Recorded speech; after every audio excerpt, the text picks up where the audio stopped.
Well, I know it's always dangerous to make assumptions. I'm going to make some assumptions this morning as I begin. And one of those assumptions is that all of us are here this morning because we want to learn, we want to grow in our faith. Well, there's a lot of you who are guests this morning, and we're delighted to have you here. But we're here to celebrate Lexi's baptism, and my assumption is that none of us wants to get at the end of our life and be a family. Boy, all these years, and I didn't learn a thing. Isn't that great? Or to come to the point of being able to say, I went all through life and I avoided helping anybody else. I just did it for myself. Isn't that super? Or to be able to come to the point of saying, I've never experienced God's love in my life and that's just the way I want it. I don't think any of us want to get to that point. But instead, we are here because the group of us were meeting a while back talking about where we were going as a congregation. That image of the tree of life came up again, and as we talked about it, Roy Martinez, one of our members, began talking about the two different life cycles. There is what we know as the vicious cycle, which is the downward spiral, where we get in some bad patterns and we begin to lose ground, and pretty soon, stuff falls apart. But he said the other one, the other side of that is the virtuous cycle. And that was not a term I had heard before. He said in the virtuous cycle, it's just the opposite, where life begins to build on itself. And we move from one place to another, and it's an upward spiral, the virtuous cycle.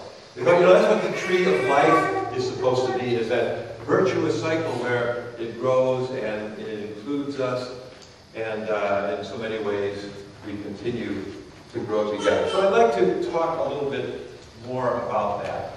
And we see here the tree of life, sort of, before us. But in this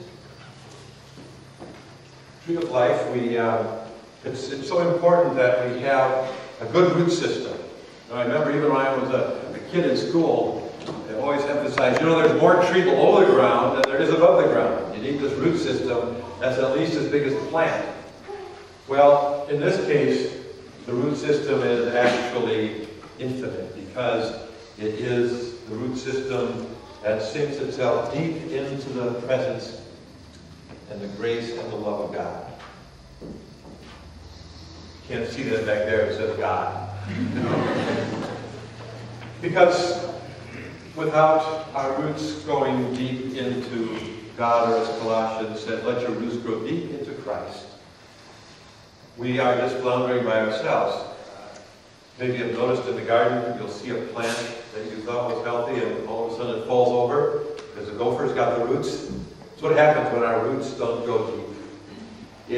Or when our roots begin to dry up, disappear, life falls over.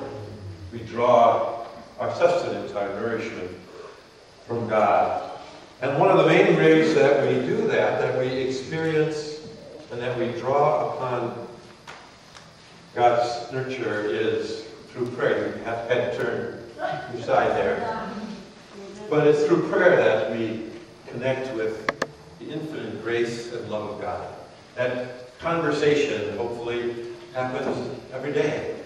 It happens at not only special times, but on mundane times, and whenever we think about it. And we gather as a community, again, to pray together, to sing together, to gather in community, to be challenged, to hear the word, again, to be nourished. And hopefully as we do that, and throughout our life, we begin to ask some questions. Well, what does this mean, and what does that mean? And we begin to realize our continuing need for learning.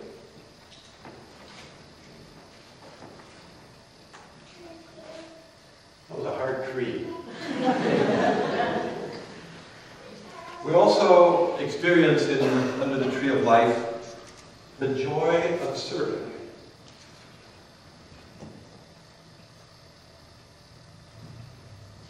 And then as we serve, as we begin to look around us and see the needs of our friends and neighbors, the needs of others in our community, in our country, around the world. We also experience within the community and even within ourselves that we want to be able to do more.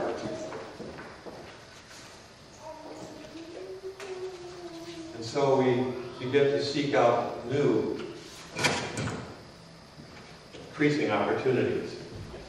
And then, as we recognize the need, we also want to be able to give more, to be able to help, touch the lives of more and more people. This is the hardest part. And, of course, as we get excited about what we're doing, we also want to invite other people to come and join us and to experience that love and grace as well. We want to be able to do that with other people. Now, this tree of life, this cycle of life, this virtuous cycle is one that keeps drawing us in deeper and deeper. And it's entirely of grace. It's not, well, you know, you have to go to worship. It's, we get to worship. We get to come and to hear the word. We get to pray. We get to find out what's going on in other people's lives. It's not like, boy, you better invite someone else to come, but it grows out of that natural sense of excitement and enthusiasm. We're having a good time. And it's not that you have to serve, it's that along the way we begin to experience the joy of making ourselves available to other people. And as we do that, we start to see people in a different way. We begin to see in one another and in strangers and in enemies the face of Christ himself. And life changes. This is all grace. It's all a gift that God offers us. Even giving. It's not you have to give.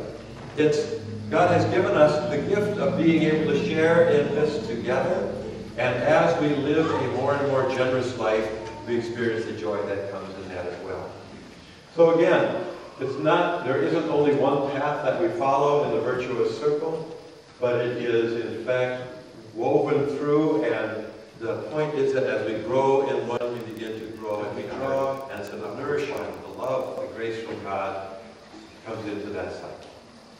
Now, as a congregation, we know that we're in a very critical time in our history, and the leadership has sent out a letter to those of you in the congregation, inviting you to participate in this not as a time of a downward cycle, but really to participate in this as that upward, virtuous cycle that we can all be involved in, and as a time of recommitment.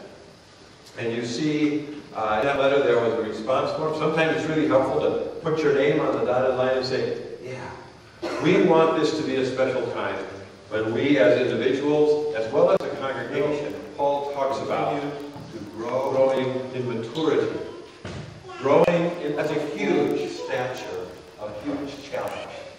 That you and I, as we know ourselves to be, grow into the full status of Christ.